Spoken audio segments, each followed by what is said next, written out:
Chris, we've seen this kind of performance from Kevin before. The last time that Kyrie Irving had bed bugs in Oklahoma City, Kevin went for 29 points, 11 rebounds.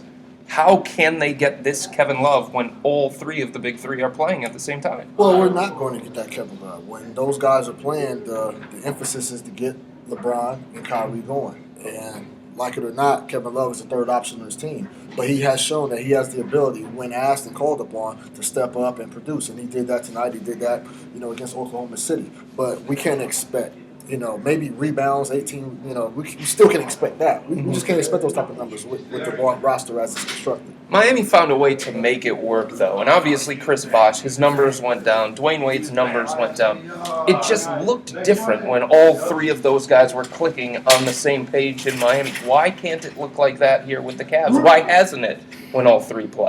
Well, first of all, I think Kevin's a little bit different of a player than Chris. And secondly, I don't know. I'm not sure that it looks all that different. I mean, if you compare Kevin's numbers with Chris Bosh's numbers, they're similar. Mm-hmm. Now, I don't recall Chris Bosh having some of those kind of disappearing games that Kevin suffered, and so that is what you can't have with Kevin.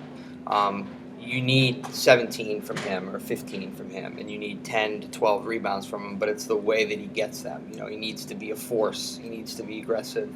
Use any other word like that. He's got to be more active, and I feel like over the last month and a half he really has been.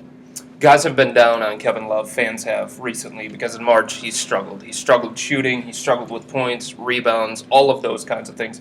What is a realistic expectation for Kevin on a nightly basis? What his stats are, what his average stats are with the team, 15 and 10. I think that's a realistic expectation. If you look at Chris Bosh, look, to me personally, Chris Bosh is a better all-around player than Kevin Love. He can put the ball out on the floor from three-point range and attack and get to the hole. Kevin Love's not the type of guy. If he's not posting you up or hitting spot-up J's, that's pretty much it. It's not much of a threat outside of that. So I think it's fair, but it's unfair to kind of compare him to Chris Bosh's game. But the numbers, 15 and 10, with this team, I think that's doable, and I think that's fair.